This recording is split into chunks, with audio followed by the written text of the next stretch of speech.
안녕하세요. 봄이 왔습니다. 3월이 되었습니다. 영어로 이럴 때 어떻게 말하냐면 The spring has just come around the corner. 봄이 just around the corner. 집 돌아가는 골목돌기에 와 있다 이 말이에요. 같이 해보겠습니다. The spring has come around the corner. The spring has come around the corner. 봄이 왔다 이 말입니다. 여러분 축복합니다. 이 봄에 정말 사람들이 새해가 되면 1월에 복을 받는다 생각하는데 사실은 우리가 느끼기에는 3월이 되면 정말 온몸으로 하나님의 복이 느껴집니다. 굉장히 중요합니다. 여러분 특히 우리 크리스찬들은 1월 날 예배 오잖아요. 이거 정말 축복입니다. 이건 정말 어떻게 와야 하냐 하면은 예배 올 때 내가 다시는 이 예배 올 기회가 없을 거다, 마지막이다 생각하는 마음으로 몸과 마음을 준비하시고 간절히 기도하시고 이 자리에서 하나님의 말씀을 듣고 축복을 받겠다 이런 생각으로 오셔야 해요. 우리 기독교인 중에 어떤 분이 있냐 하면 학자들 중에도 그런데 기복신앙이 안 좋다, 기복신앙 하지 마라 그런 분이 있단 말이에요.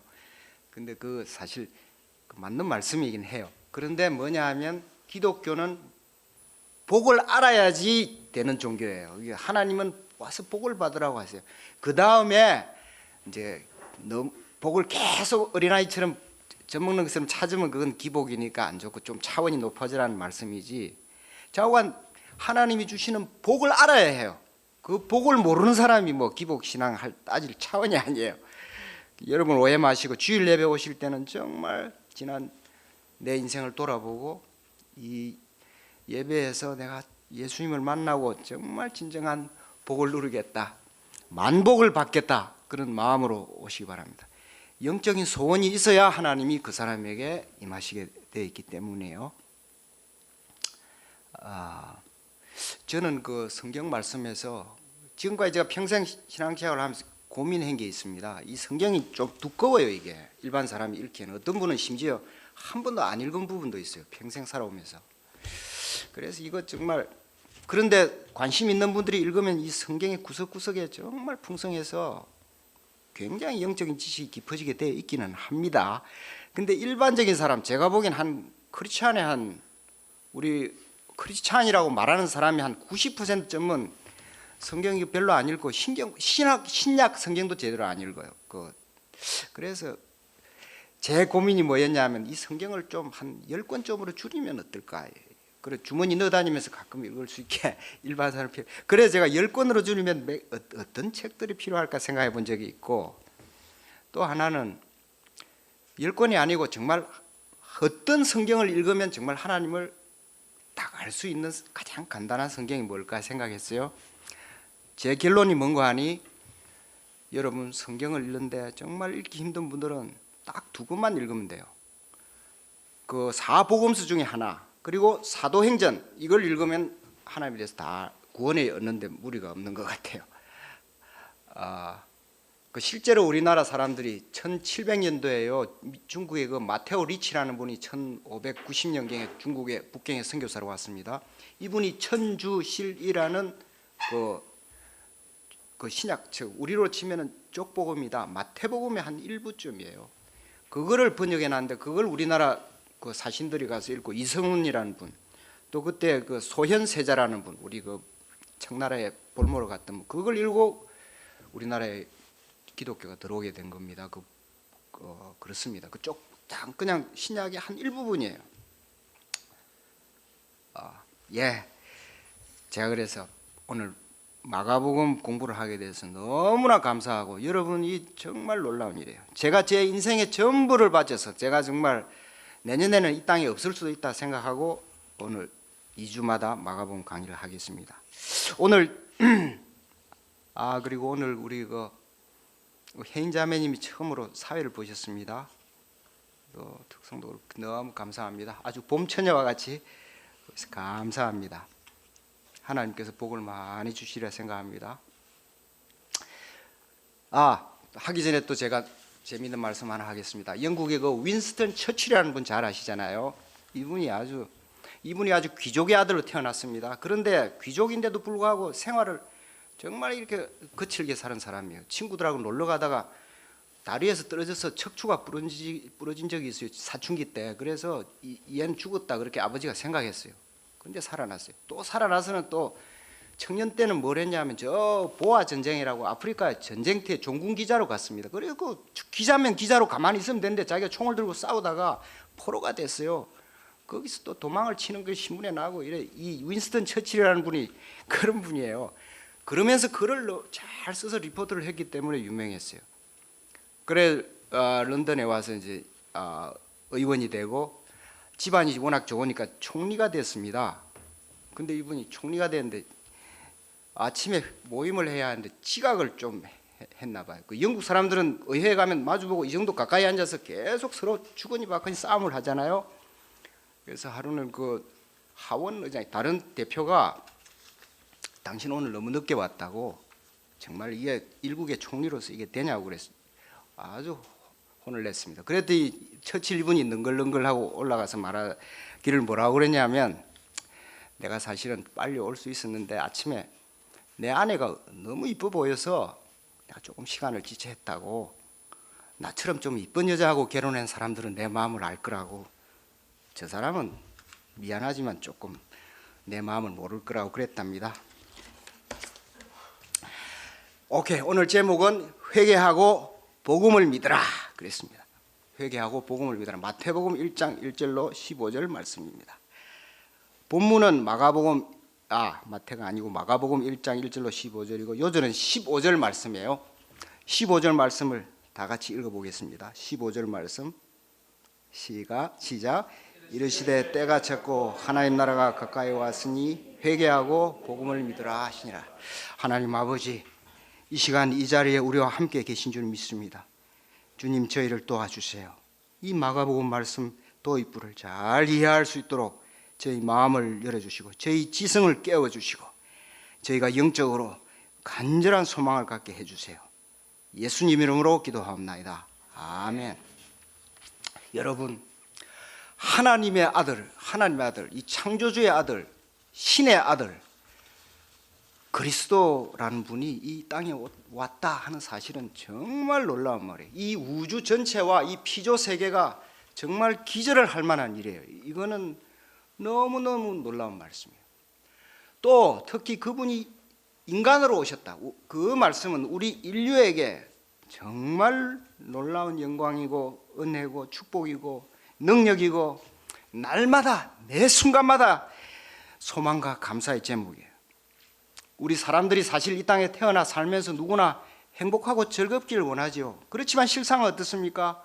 온갖 불안과 두려움과 거짓과 재앙과 가난과 질병과 귀신과 허무와 죽음의 공포에 흔들리고 시달리고 압도되어서 살아간단 말이에요. 사람들이 잃지 않습니까? 우리들에게 이 창조주의 아들 구세주 예수 이름만큼 감사하고 고귀하고 아름다운 그런 단어가 없습니다. 우리가 이 2024년에 주일날 2주마다 한 번씩 하겠습니다만은 마가복음 말씀을 통해서 이 진리를 잘 깨달을 수 있기 바랍니다. 저나 여러분이나 우리 구세주 예수 하나님의 아들 그리스도의 진리와 은혜에 무한한 복락을 누릴 수 있기를 기도합니다. 그러면 오늘 마가복음 1장 1절부터 15절 인트로덕션 부분을 하겠습니다. 제1장 하나님의 아들 그리스도 예수 그리스도 복음의 시작이라 1절로 8절 말씀입니다. 1절을 보십시오. 1절 말씀을 다 같이 읽어보겠습니다. 1절 말씀 시작. 하나님의 아들 그리스도 복음의 시작이라. 여러분, 이 말씀이 얼마나 놀랐습니까? 마가복음이라는 이 책의 제일 첫 문장에 이렇게 선포를 합니다. 하나님의 아들 예수 그리스도의 복음의 시작이다. 도대체 이 마가복음의 저자인 이 마가 선생님 도대체 어떤 심정으로 이렇게 시작했겠습니까? 여러분, 이 문장은 마치 성경의 이 성경 전체 창세기 1장 1절에 하나님이 태초에 천지를 창조하시니라 기록한 이 말씀과 아주 비슷합니다. 이 말씀은 정말 진리성이 가장 진리성이 넘치고 자기가 깨달은 영적인 그 체험 또 지식의 세계 또 소망을 완전히 함축해서 한 문장으로 나타낸 것입니다. 마가 선생님은 하나님의 아들, 이 창조주의 아들입니다. 창조신의 아들. 이분이 예수라는 이름으로 인간으로서 인간인 그리스도로서 세상에 오신 걸 이렇게 기록했습니다. 아마 이 문장을 기록할 때 이분 정말 감격했을 것입니다. 그리고 자신이 정직하게 기록하는 이 복음서를 읽는 독자들이 가장 먼저 이 문장을 영접하고 앞으로 진행되게 되는 자신의 기록, 예수 그리스도의 행적과 그 가르침에 대해서 이걸 잘 받아들이도록 이 문장을 쓴 것입니다. 하나님의 아들 예수 그리스도의 복음의 시작이다. 이렇게 한 것을 조금 풀이하면은 창조주 하나님의 아들이 사람 몸을 입고 이 세상에 오셔서 예수라는 이름을 가지고 그리스도로서 일을 시작한다. 이런 뜻이에요. 자, 여기서 여러분 하나님이 누구입니까? 하나님의 아들, 하나님이다. 우리도 하나님 이렇게 말씀을 잘 하는데 이분이 누구냐면 오늘날 우리 과학자들이 밝힌 최대한의 지식으로 보겠습니다. 그것은 과학자들이 우주의 기원을 말하기를 이 하나님에 대해서 말하면 이분은 소위 우주의 그 최초의 시간, 소위 빅뱅의 시간입니다. 과학자들이 추정하기를 137억 9,900년 전이에요. 137억 9,900년 전에 이 빅뱅의 순간에 그 이전에 계셨던 분이 이 하나님이라는 분이에요. 이 우주에는 이분보다 나이가 많은 분이 없습니다. 그리고 이분이 그 빅뱅을 계획하고 그걸 실행한 분이에요. 그분이 하나님이에요. 우주의 창조자다 우리가 그렇게 부릅니다. 이 하나님의 그 아이디어와 물리학적인 진리는 우리 피조물들의 우리 인간들이 이건 자꾸 노력을 하지만 정말 감당하기 힘든 분이죠. 우리를 초월합니다.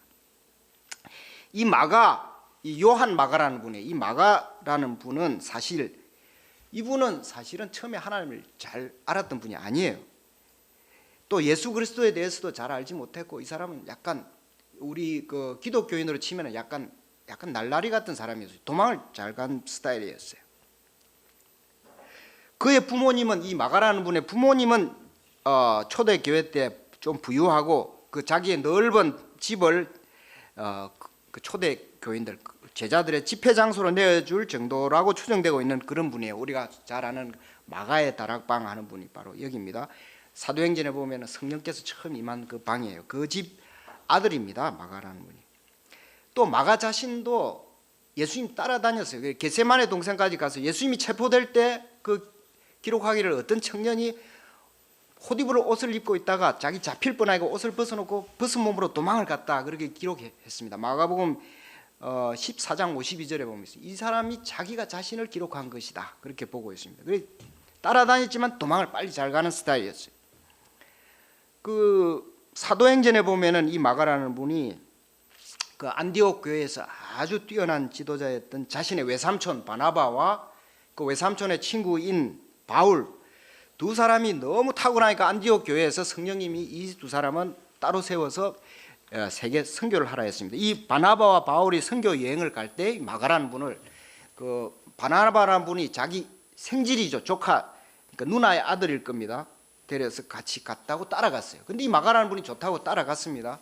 근데 안디옥에서 그 오늘날 사이프러스 섬이죠. 구브로라는 섬에 가서 전도를 할 때에 그 구브로 섬의 총독을 전도를 했어요. 사도 바울이. 그럴 때 총독의 비서로 있던 옆에 그 조언자로 있던 바예수라는 그 무당의 마술사가 하나 있었어요. 그 마술사가 자꾸 방해를 하니까 사도 바울이 아주 귀신 들린 그 아주 심한 말을 하면서 너 눈이 멀어버려라, 빛을 못 보아라 그렇게 아주 저주를 해버렸어요. 그랬더니 이 무당이 그 다음부터 눈을 갑자기 맹인이 돼버렸어요. 그런데 무슨 일이 있었냐? 그 구브로를 떠나서 밤빌리아라는 육지에 이제 오늘날 터키 지역입니다. 거기 도착을 했을 때 마가가 도망을 쳐버렸습니다. 마가는 너무 놀래가지고 자기는 외삼촌하고 또 바울 선생님하고 같이 여행을 갈 줄 알았는데 가보니까 자기가 이 영적인 전도하는 것이 너무너무 무서웠나 봐요. 이 사람이 거기서 도망을 가서 예루살렘으로 갔습니다. 그래서 바울이 저 친구는 안 되겠다. 앞으로는 같이 안 데리고 다녀야겠다 이렇게 결심을 해서 한동안 미움을 받았어요.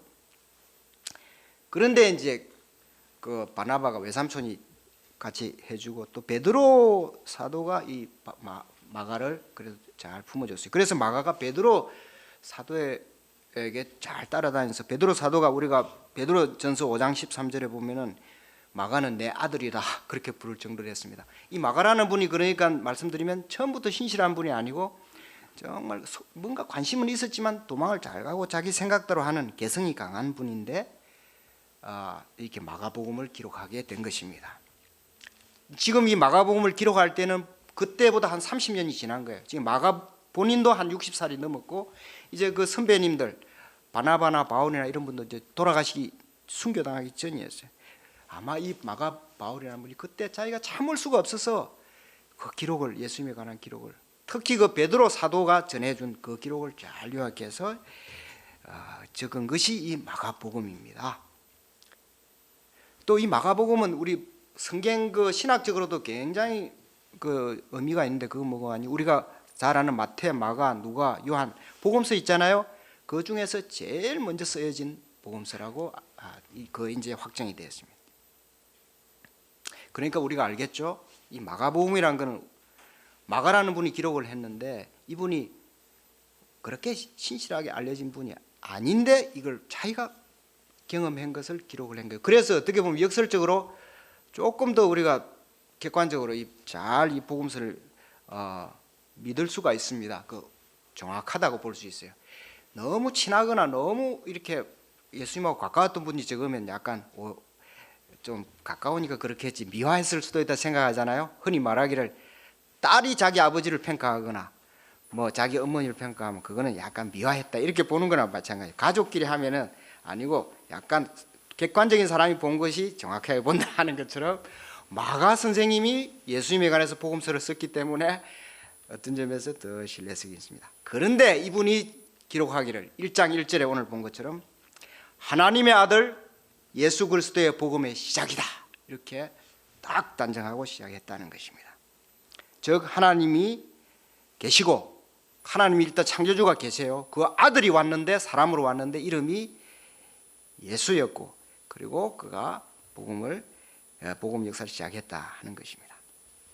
이렇게 시작이 됩니다. 자 그러면은 그 마가복음의 기록의 시작이 어떻게 진행이 됩니까? 2절을 보십시오. 우리 2절 3절 말씀을 우리 김민성 형제님 오셨나요? 김민성 형제님 읽어주시겠습니다. 중학교 3학년입니다. 김민성 형제님.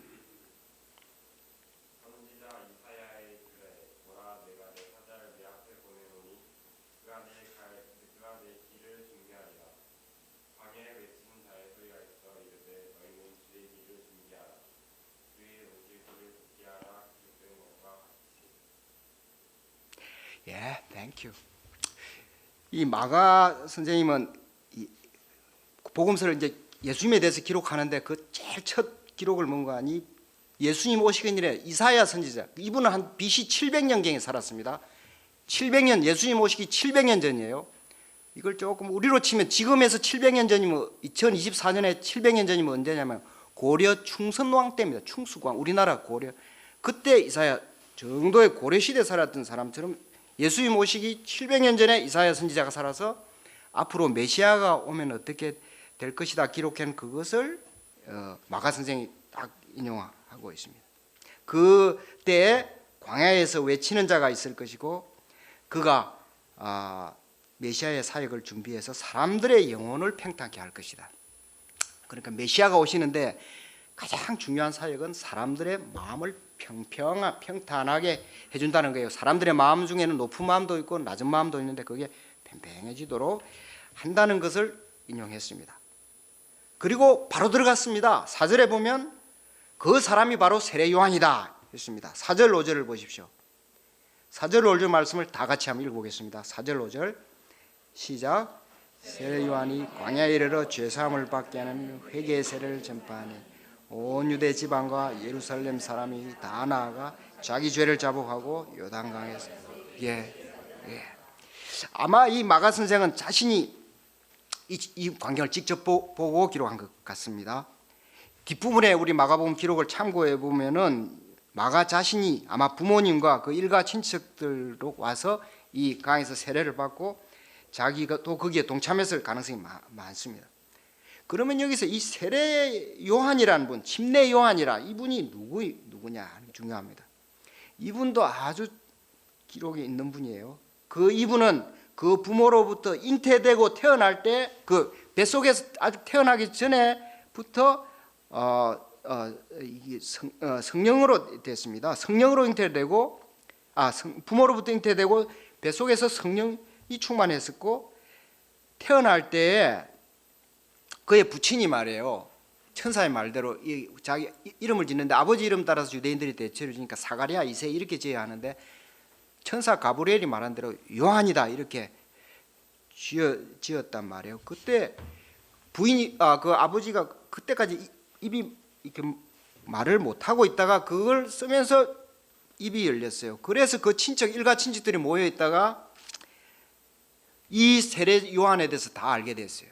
그리고 이 아이가 장차 어찌 될고 이렇게 기대하게 됐습니다. 누가복음 1장 66절에 보면 그 장면이 잘 되어 있습니다. 이렇게 태어난 사람이에요. 그 어릴 태어나서 젖먹이 때부터 주위 사람들이 다 이 아이가 어떻게 될고 이렇게 했다는 거예요. 그리고 그 중간을 다 생략했습니다. 마가 선생이 세례 요한으로 지금 광야에 나타난 모습이에요. 그 삶의 모습이 어땠습니까? 첫째는 그는 광야에서 살았습니다. 그런 그 인공적인 일 이런 것과 전혀 관계가 없는 자연인으로 사는 사람이었어요.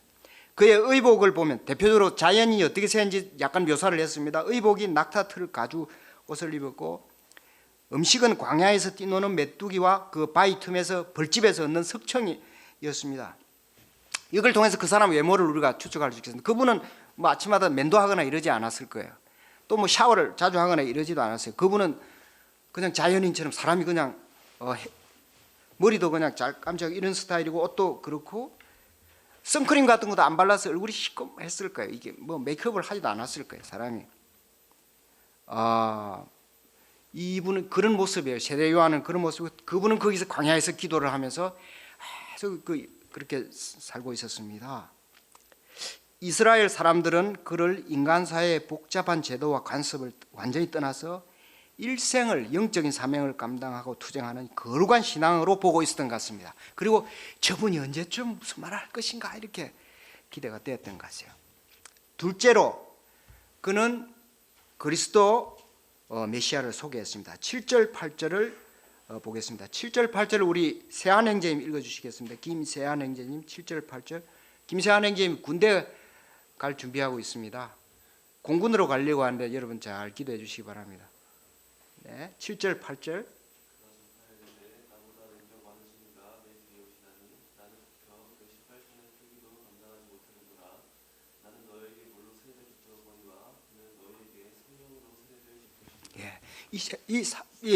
이 세도 요한 이분이 했던 거는 자기 뒤에 올 메시아를 소개하는 것이었습니다. 그리고 이건 아주 간단한 문장이에요. 뭔가 아니 나는 그분이 오는데 그분 신발끈 풀기도 감당하지 못해. 이 유대인들은 당시에 귀한 손님이 오면 종들이 가서 신발끈을 풀어서 이렇게 해줬습니다. 나는 그분의 종도 못 되겠다는 거예요. 신발끈도 풀기 감당하지 못할 거고 또 그분이 오면은 나는 물로 여러분에게 세례를 이렇게 주지만 이분이 오면 성령으로 세례를 줄 것이다. 그것만 전했습니다. 여기에 우리가 어려운 것이 하나도 없습니다. 나는 그분의 종보다 못하고 그분은 성령으로 세례를 베푸실 것이라는 거예요. 곧 자신과는 비교할 수 없는 그리스도께서 오시고 그분은 성령으로 세례를 베풀 것이다 하는 거예요. 여러분 여기서 우리 세례 요한의 삶에 대해서 한번 생각해 봅시다. 그는 광야에서 혼자 사는 게 부끄러웠겠습니까? 그는 자기가 돈도 못 벌고 직장도 없으니까 슬펐겠습니까?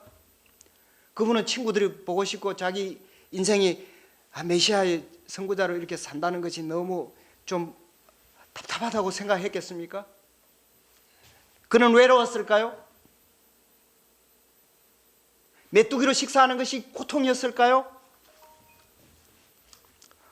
저는 잘 모르겠습니다. 여러분 한번 집에 가서 잘 생각해 보시기 바랍니다. 우리가 마가복음을 차근차근 공부하면 그 답을 얻을 수 있을 것입니다. 제2장 예수님의 출현 회개하고 복음을 믿으라. 9절로 15절 말씀입니다. 자, 여러분 이제 9절을 보겠습니다. 9절 말씀을 우리 김민건 행제님 읽어주시겠습니다. 민건 중학교 1학년 입학하신 분이고 입학 축하합니다.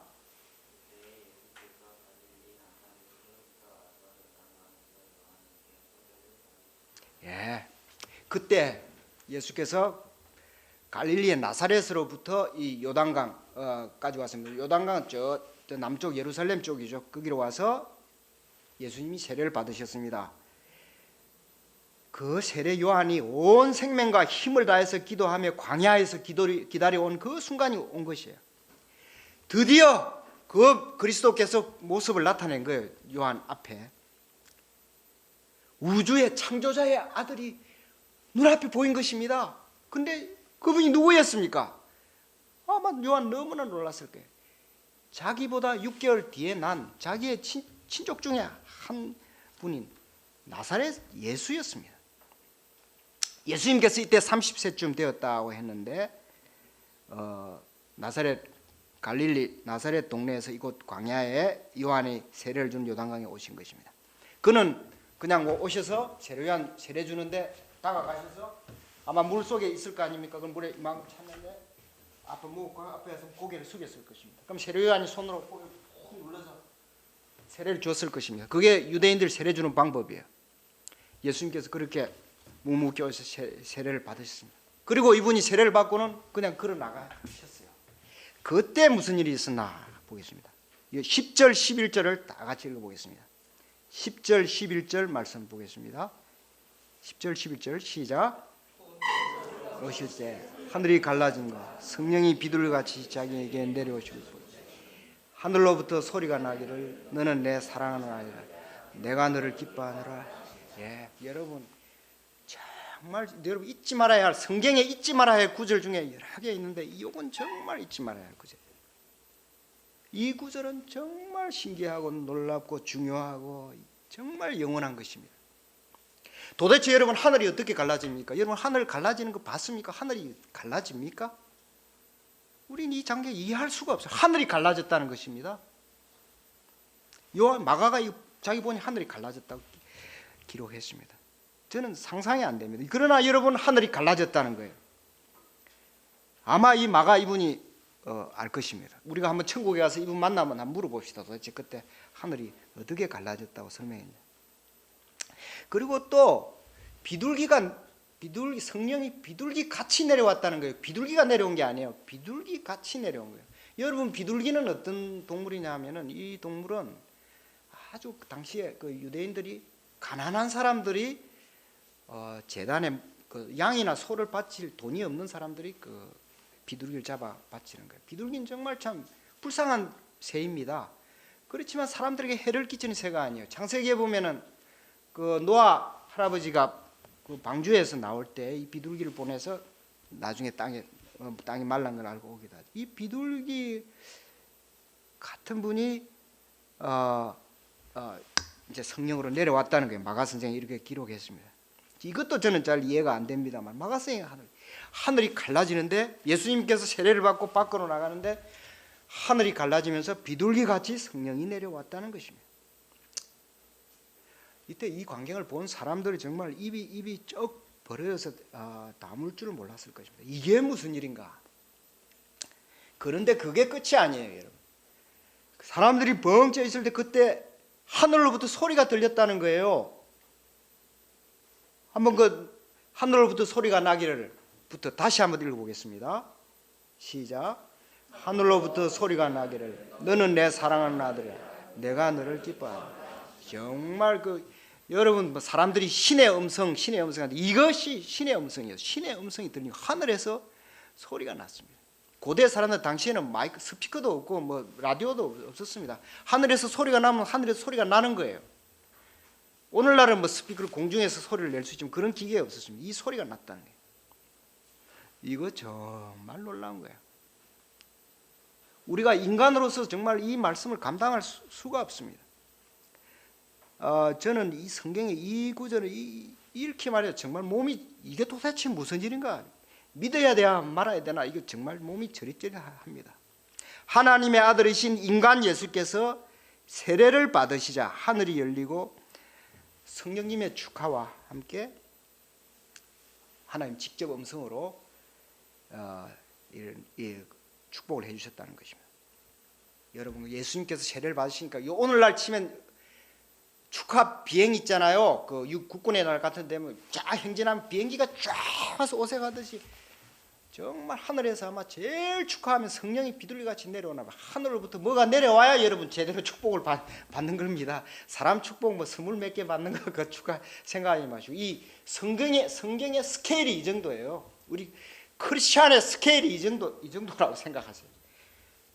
하나님, 이 사람들이 정말 우리 세상 사람들이 축복을 해주는 그 세레모니 하잖아요. 뭐 결혼식이다 무슨 회갑 잔치다 하는데 그거 북치고 장구치고 좀 해봐야 시끄럽기만 한데 그 정도가 아니라는 거예요.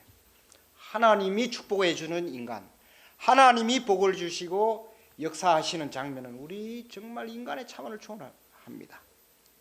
우리가 우리 약간 짧은 이 햇바닥의 말로 이 광경을 묘사할 수가 있겠습니까?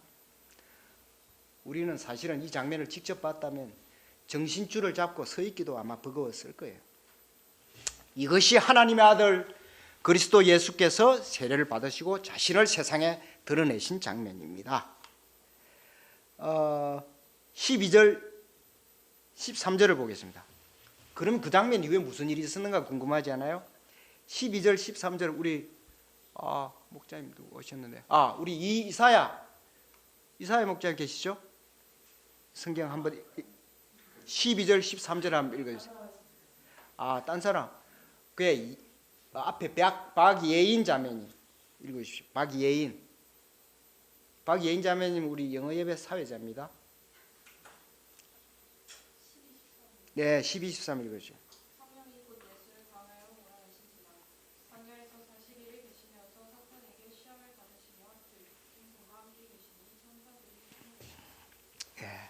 하나님의 아들 그리스도께서는 이 세례를 받으시고 메시아 사역을 이제 시작하신 후에 하루도 여유 없이 그냥 즉시 어디 갔냐면 세례 받으신 그 물가에서 그대로 광야로 끌려가셨습니다. 그리고 우주에서 가장 악랄한 존재, 영원한 원수인 사탄에게 가혹하게 시험을 받으셨어요. 이거 정말 중요해요. 여러분 무슨 잔치를 하거나 축복을 받거나 그러면 그 다음에 뭐 띵까띵까 좀 놀아야 되잖아요. 사람들은 그게 아닙니다. 이 영적인 세계 정말 중요해요. 그 광야에는 인간은 아무도 없고 오직 들짐승이 있었습니다. 들짐승이 있고 뱀들, 뭐 독사들, 뭐 전갈, 그리고 무슨 광야에 사는 아주 사나운 짐승들, 우리가 잘 뭐 아는 아주 무시무시한 짐승 있잖아요. 사자들 뺏어 먹는 그 아주 그 이빨이 턱이 센 그 짐승 이름 뭐죠? 아주 무시무시해. 하이에나 같은 이런 것들이 있단 말이에요. 거기 있었습니다. 예수님 거기로 가셨어요. 그때 천사들이 섬겨주었다 했습니다. 여러분 천사들 본 적 있습니까? 여러분 천사들이 여러분 섬겨주는 거 혹시 경험하신 분 있습니까? 하나님의 아들께서 사탄에게 시험 받으실 때 오직 천사들이 와서 시중을 드셨습니다.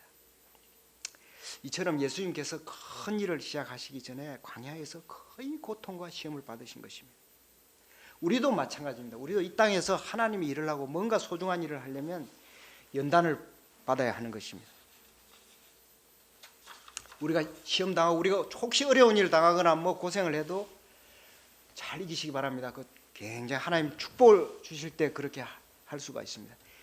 빌리 그레암 목사님 말씀하셨습니다. 자기가 보니 메시지를 잘 전하고 하나님의 일을 하는 거룩한 분들 중에 고통을 당하지 않은 사람이 없다고 했습니다. 우리는 주님을 사랑할 때 먼저 우리 영혼이 깊은 고통을 당하는 것 두려워하지 말아야겠습니다. 그건 고통이 아닙니다. 하나님의 일을 위해서 우리가 당연하게 연단받아야 할 과정인 것입니다. 그걸 통해서 주님의 은혜가 우리에게 임합니다. 우리가 주일 예배 오실 때도 정말 경건한 마음으로 하루 조금 금식을 하셔도 좋고 이렇게 조금 이렇게 자신을 절제하시면 좋습니다. 우리 구세주 예수님께서 광야에서 40일 동안 사탄에게 시험을 받으시기 때문이에요. 그러면 하나님의 아들 그리스도 예수께서 40일간 시험을 받으시고 승리하신 이후 무슨 일을 하셨습니까? 이것이 정말 중요해요. 이제부터 이게 이제 예수님의 이제 핵심입니다. 사람들은 아주 궁금해합니다. 그래서 예수께서 뭘 했냐, 뭘 하셨는데, 이게 이제 사람들의 질문이에요. 그 답이 있습니다. 답은 15절 아주 간단합니다. 15절 말씀 다 같이 읽겠습니다. 예수님 하신 15절을 다 같이 읽겠습니다. 시작.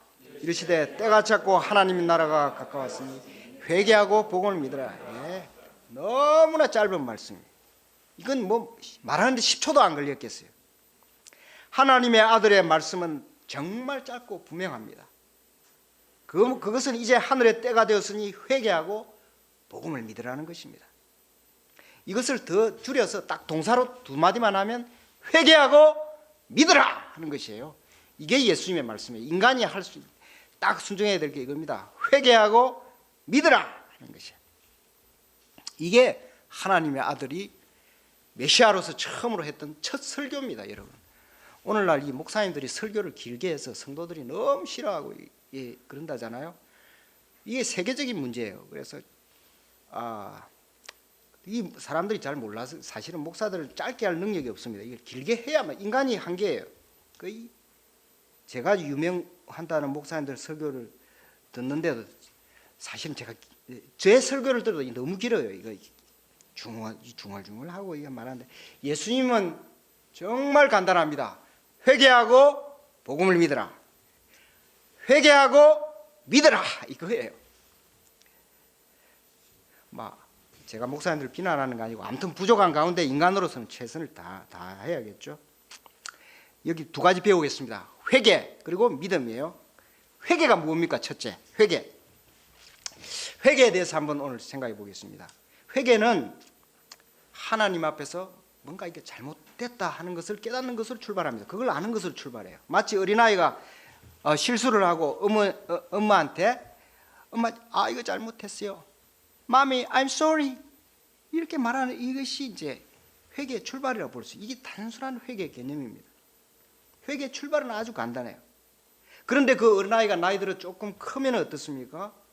아주 지성적이 되고 그러면 그 인생이 간단하지 않아요. 어머니 앞에서 이전처럼 쉽게 잘못 인정을 못합니다. 이 사람들이. 우리 인간이 지식이 생기고 경험이 생기면 이 잘못을 인정하는 게 복잡해집니다. 그것이 왜냐하면 사과하거나 단순히 후회를 하는 이 차원이 아니고 자기의 본질의 차원에 가기 때문이다. 그리고 그걸 깊이 생각하면 우주의 창조 원리와 관계되어 있어요. 이 회개라는 것이 그냥 엄마 잘못했어요 이 정도가 아니에요. 이래서 굉장히 어렵습니다. 성경에 보면은 에덴 동산에서 처음에 아담과 하와는 회개할 필요가 없었습니다. 그런데 사탄의 말을 듣게 된 후에 에덴에서 쫓겨나오게 되자 하나님 앞에서 회개하는 것이 필요하게 되었습니다. 사람이 어떻게 회개의 길을 가는가, 회개가 어떻게 되나 한번 살펴보겠습니다. 제가 간단한 예를 들어보겠습니다. 그것은 창세기 12장부터 나오는 아브라함이라는 분이 이야기예요. 그가 아들을 얻기 위해서 갈대아 우르라는 저 중동 지역에서 하나님의 말씀에 순종해서 400여 킬로미터 떨어진 가나안 땅으로 왔습니다. 그는 처음에 도착했을 때 하나님 감사합니다. 제단을 쌓고 잘 했습니다. 그런데 그때 기근이 들었어요. 그러니까 이 양반이 갑자기 가난해졌어요. 밥을 먹기 힘들어졌어요. 그래서 가나안을 떠나 애굽에 가서 무슨 일을 했냐 하면 목숨이 두려웠어요. 그러니까 자기 부인을 보고 내 여동생이라 해라, 아들 여동생이라 하고 거짓말을 하고, 그리고 왕한테 줘버렸습니다. 자기 부인을 줘버렸어요. 그리고 이제 바로 왕에 들켰습니다. 하나님께서 바로 왕을 혼내니까. 그래서 바로 왕의 앞에서 자기가 나는 거짓말장입니다. 그리고 나는 내 살기 위해서 이랬습니다. 이걸 고백해야 했어요. 그 이제 회개입니다. 이 아브라함이 회개를 배우는 거예요. 자기 거짓말하는 존재다. 내가 이기적이고 내 부인도 그냥 버려버린 존재다. 이걸 이제 인정한 거예요. 그게 아브라함이에요. 그런데 그 양반이 그 회개가 한 번이 아니에요. 그 다음에 그돌라오마일과 전쟁을 한번 했습니다. 그리고 이겼어요. 그런데 두려움에 빠졌습니다. 그래서 밤중에 이제 내가 자식이 없으니 내 종이 내 상속자가 될 거라고 하나님께 항의를 했습니다. 그런데 그때 하나님께서 그 새들을 재물을 쪼개 놓으라고 하고 그 사이에 하나님 불러서 왔다 갔다 하면서 내 자손이 저 하늘의 별과 같으리라 그랬습니다. 그러니까 이 사람이 그때 회개하고 믿음을 가졌다 했습니다. 또 회개했습니다. 또 믿음을 불신 자기가 갈대아우로 떠나올 때 하나님을 잘 믿는 것 같았지만 아니었어요. 불신이 계속 있었고 회개했습니다.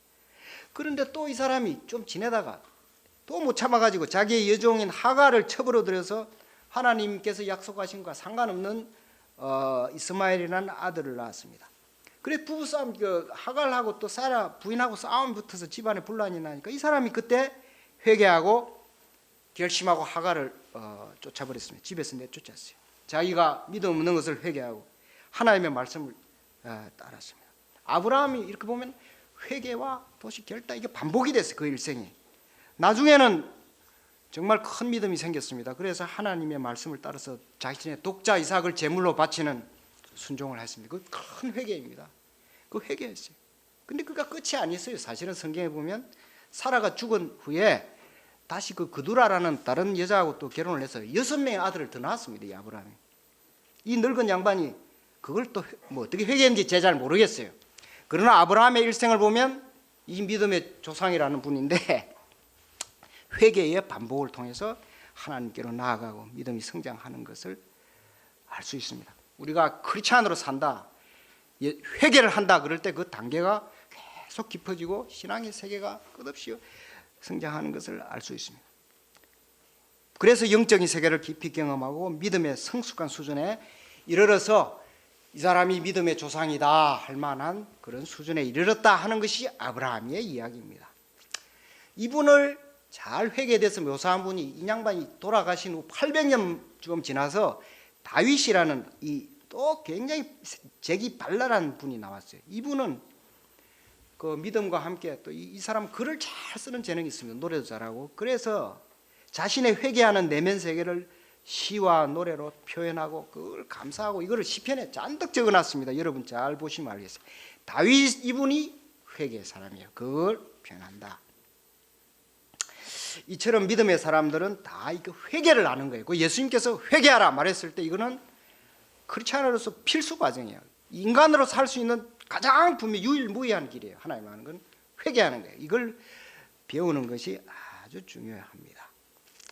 그런데 이분도 대부분 신약 시대의 사람은 다 사실은 구약에 나오는 선지자분들이나 다 이제 이 믿음의 사람들이에요. 신약에서는 대표적인 분이 사도 바울이 있겠습니다.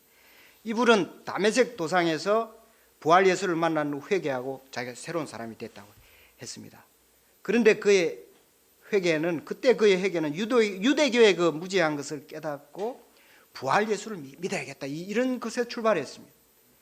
시간이 흐르면서 자신의 문제가 계속 드러났습니다. 이분이 회개를 계속 반복해야 했어요. 그리고 갈라디아에서 2장 20절에 보면 고백하기를 내가 그리스도와 함께 십자가에 못 박혔나니 그런즉 이제는 내가 사는 것이 아니고 내가 사는 게 아니라는 거예요. 오직 내 안에 그리스도께서 사시는 것이다. 이제 내가 육체 가운데 사는 것은 나를 사랑하사 나를 위하여 자기 자신을 버리신 하나님의 아들을 믿는 믿음 안에서 사는 것이다. 이렇게 고백한 거예요. 이분이 이게 회개에 관한 바울의 딱 증거입니다. 이것이 사도 바울이 어떻게 회개했는가 이걸 가르쳐 주는 거예요. 이 회개의 세계는 너무나 깊으며 우리 각자의 인생에 너무나 다양한 우리의 본성과 본질을 이기고 마침내 우리의 하나님의 아들 그리스도 예수와 함께 동일체가 되듯이 이렇게 다른 단계까지 이르는 것이 이런 걸 알 수 있습니다. 여러분 그러니까 이 회개라는 것이 얼마나 신비롭고 또 너무나 큰 축복이라는 걸 알 수 있습니다. 저를 예로 들어보면 저는 대학 시절에 이 성경책이 이렇게 두텁고 이게 책이 왜 이렇게 멋지게 생겼나 했습니다. 우리 어떤 친척분이 선물을 줬는데 책에 지퍼가 달린 책을 내가 태어나서 처음 봤어요. 그래서 이게 뭔 책인데 이렇게 가죽으로 돼서 멋지게 그걸 혼자서 읽었습니다. 그런데 그것을 읽으면서 제가 뭔가 아니 자꾸 그 양심의 가책이 느껴지는 거예요. 성경책 읽고 나면 이거 내가 뭔가 잘못된 것 같다 이렇게 느끼게 됐어요. 제가 크리스찬이 되지도 않았을 때입니다. 그런데도 또 읽으면 내 마음에 평화가 들어왔어요. 이거 좀 알 수 없는 일이다 그런 생각이 들었습니다. 그래서 내가 그때 어떤 말을 했냐면 만일에 이게 하나님이 살아 계시고 이 성경이 사실이라면 그동안 좀 죄송했습니다. 내가 그랬단 말이에요. 하나님 그랬어요. 그 이후에 제가 성령의 체험을 하고 거듭나고 이후에 반복했는데 회개가 이게 보통 일이 아니라는 걸 알게 됐어요. 계속 회개하고 그리고 회개하는 것이 굉장히 즐겁고 나에게 생명을 준다는 걸 알게 됐습니다. 마치 선생님이 숙제를 이걸 해오느라 저걸 해오느라고 해가면 내 실력이 쭉쭉 느는 것처럼 그럼 내일은 다른 거 배울게. 그거 해가면 또 내가 다른 걸 배우고 기분 좋은 것처럼 이 회개의 세계라는 것이 우리의 영혼 생활에 이런 점이 있다는 것을 알게 되었습니다. 우리가 이 21세기의 인터넷 시대에 성령의 세계, 천국의 세계를 이해하려면 이 회개를 알아야 해요. 우리가 이걸 자꾸 기도하면서 생각해 봐야겠습니다. 저는 1985년도에 제가 아주 분명하게 회개했던 말이 뭔가 아니에요. 앞으로는 예수님이 나의 구세주인 것을 절대로 의심하지 않겠습니다. 그게 제가 그때 회개했습니다. 평생 제가 그거는 지켜온 것 같아요. 다른 거는 약간 개차반처럼 지낸 것도 있지만 그때 성령께서 제 속에 들어왔던 것을 제가 잊을 수가 없습니다. 그러나 사실은 제가 아직도 이 회개의 세계를 잘 모릅니다. 여러분이 때 되면 가르쳐 주시길 바랍니다. 아주 분명한 건 여기서 분명한 건 이겁니다. 예수님께서 우리 인간에게 요구하시는 첫 번째 그것이 회개라는 거예요. 회개야말로 그리스도께서 우리에게 요청하시는 가장 중요한 것입니다. 그리고 우리 인간으로서 영원한 축복으로 들어가는 유일무이한 통로입니다.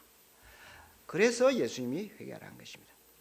회개가 없이는 절대로 구세주 예수를 알 수가 없고 하나님의 세계를 알 수가 없습니다. 그래서 예수님이 회개하라 하신 거예요.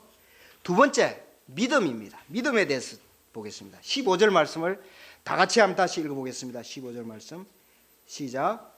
이르시되 때가 찼고 하나님 나라가 가까이 왔으니 회개하고 복음을 믿으라. 여러분 이 말씀 이 한 가지가 앞으로 성경을 읽고 계속 예수님 사역하시는데 사실은 이 말씀에 계속 반복이고 요거를 풀어서 쓰고 사람마다 적용을 하고 이런 거예요. 회개하고 복음을 믿으라. 이게 예수님의 메시지입니다. 핵심입니다. 그러면 믿음이 무엇입니까? 믿음이 우리가 경험할 때 힘없는 어린아이일 때 우리 어린아이일 때는 무엇이든 잘 믿었죠. 부모님이 이끄시는 대로 믿고 따라다니고 선생님이 가르치신 대로 하나 둘 하면서 따라다니고 유치원 다니는 애들 보세요. 그늘목 건널 때 손을 이렇게 들어요. 선생님이 길 갈 때 들어라 그렇게 하니까 정말 믿음 사람들을 믿어서 그래요. 그런데 나이가 한 5, 6, 7, 8만 되면 자아가 조금씩 생기기 시작해요. 이때부터는 자기의 마음의 이해가 되거나 자기 기분에 맞아야 이제 믿기 시작합니다.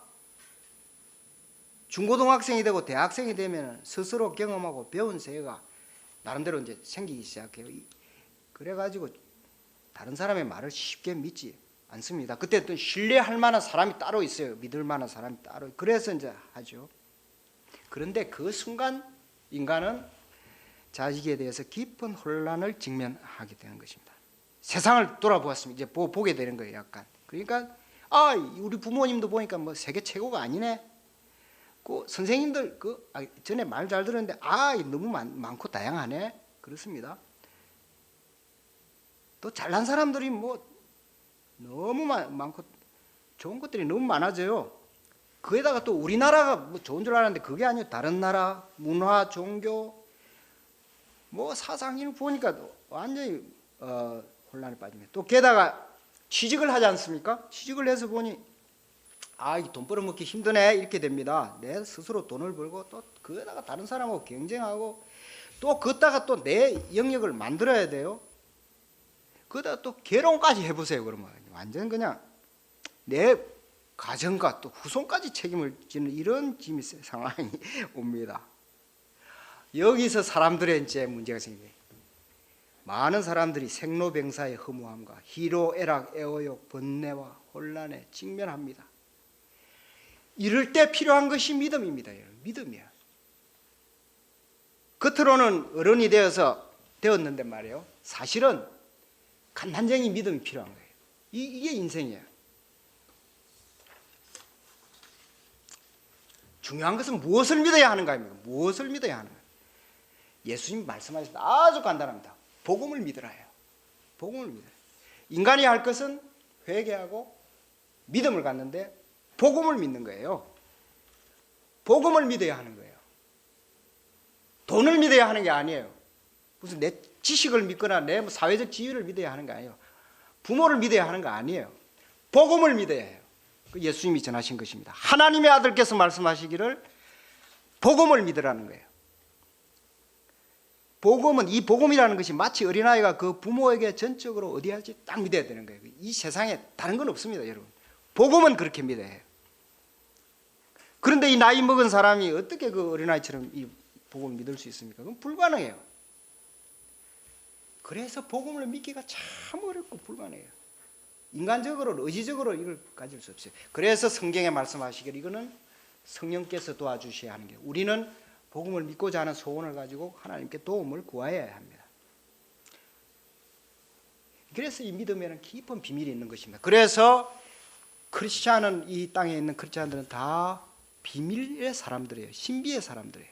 여러분 주위의 크리스찬들 보시고 여러분 자신도 한번 돌아보세요. 세상에 어떻게 이런 사람들이 있나 싶을 거예요. 믿음이 뭔가? 믿음 간단하게 세 가지만 말씀드릴게요. 첫째, 믿음은 깨달음과 같이 갑니다. 깨달음이 있어요.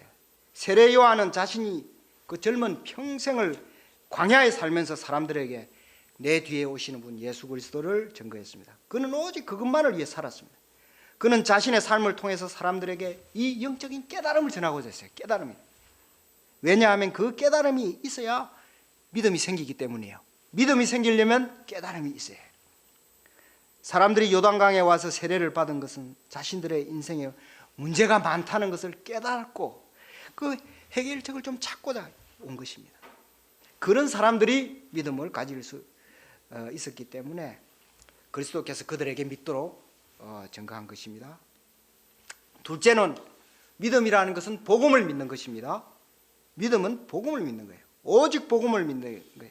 우리 사람들은 사실은 살아가면서 많은 것을 믿고 살아갑니다. 우리는 삼성 갤럭시 핸드폰을 한 30만 원 주고 사면 그게 잘 작동할 것이라 믿으니까 사는 거예요. 돈을 주고.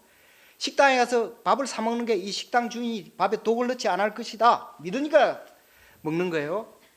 전철을 타는 것은, 비행기를 타는 것은 이 조종사가 오늘 이거를 사고를 내지 않을 것이다. 믿으니까 하는 거예요. 우리가 뭐 병원에 가서 몸을 맡기는 것도 사실은 믿는 거예요. 우리가 사실은 믿음 가운데 살아가는 것입니다. 우리 생활에는 믿지 않으면은 안 되는 것, 이 관계의 끈들로 묶여 있습니다. 그러나 성경에서 그 믿음을 구한 것이 아니에요. 참 놀랍습니다. 성경에서 말하는 믿음, 예수님 말하는 믿음은 그런 세상사의 믿음이 아니라 복음을 믿는 것입니다. 복음을 믿는 것입니다. 복음이 무엇입니까? 복음은 한마디로 하면 하나님 자체고 또 예수 그리스도 자체, 그 자체가 복음입니다. 좀 더 확장하면 성경 말씀이에요. 성경의 말씀. 창조의 진리, 구원의 진리, 부활 영생의 진리, 이게 복음이에요. 이거를 믿으라는 거예요. 복음은 천지가 창조되기 전부터 있어왔고 앞으로도 영원히 계속되는 진리입니다. 이 세상에 있는 모든 것은 다 소멸하고 변하는 거예요. 그 예수님 굳이 이거 믿으라 한 거 아니에요. 복음이 영원하기 때문에 믿으라 한 거예요. 이 복음을 믿음으로 인간은 하나님 앞에서 존재의 의미를 갖게 되고 또 사람 앞에서 선행을 베풀 힘을 얻게 되고 인생의 여러 가지 능력을 행하고 하나님께 영광을 돌리며 열매를 맺게 되는 것입니다. 복음이 인생의 전부입니다. 복음으로 행하지 않은 것은 사실은 늘 불안하고 언제 망할지 모르는 거예요. 복음의 세계는 우리 인생의 세계보다 더 영원합니다. 그래서 예수님께서 복음을 믿으라 하신 것입니다. 세 번째로 믿음은 영생 행복입니다. 이 믿음이라는 게. 믿음은 우리에게 영생을 줍니다. 영생이라는 것은 행복이라는 말, 곧 행복이에요. 누가 말하기를 돈을 잃으면 조금 잃는 것이고 건강을 잃으면 많이 잃는 것인데 믿음을 잃으면 모든 것을 잃어버린 것이라 했습니다. 믿음은 사람에게 인생의 의문에 해답을 주고 인생의 여러 어려운 문제에서 해결책을 주고 지혜를 주고 도저히 벗어날 수 없는 절망에서 헤쳐나갈 능력과 길을 보여줍니다. 믿음은 어떤 상황에서도 사람을 평화롭게 하고 사랑을 행하게 하고 성장하게 하고 열매를 맺게 합니다. 믿음은 우리 인생을 모든 고통에서 해방되게 하는 것입니다. 예, 오늘 우리 마가복음 1장 1절로 15절 말씀 살펴보았습니다. 예수님은 메시아로서 오셔서 가장 첫 메시지로 회개하고 복음을 믿으라 말씀하셨습니다. 이것이 곧 하나님의 말씀입니다. 또 이것은 예수님께서 앞으로 이제 행하실 메시아 사역의 핵심을 말씀하신 것입니다. 우리는 회개하고 복음을 믿어야겠습니다. 우리는 회개의 세계를 알아야 하고 또 복음의 세계를 알아야 합니다.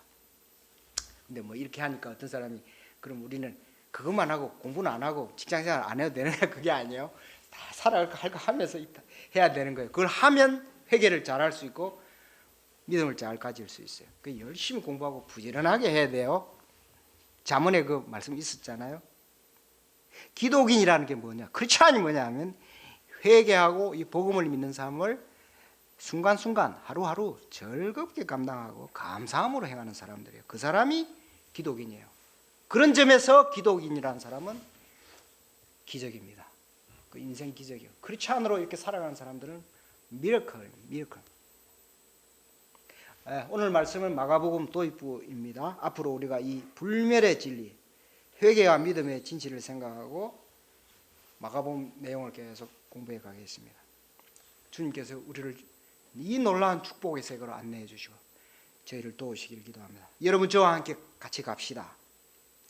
정말 진정한 크리스찬의 세계가 우리 앞에 열리고 있다고 믿습니다. 여러분 축복합니다. 요절 말씀 15절 다 같이. 혹시 제 말씀 중에 질문 있는 분 그건 더 추가하실 분. 예, 없으시면 생각해 보시고 또 있으면 저한테 이메일도 보내주시고 언제든지 물어주시고 같이 나눕시다.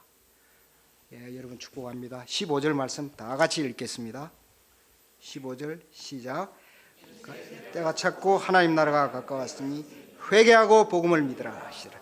아버지시여, 오늘 2024년 3월 10일 우리 관악 7부 주일 예배 마가복음 1장 1절로 15절 말씀 주신 것 감사합니다. 저희가 이것을 깊이 생각하게 해주세요. 예수님 이름으로 기도드리옵나이다. 아멘.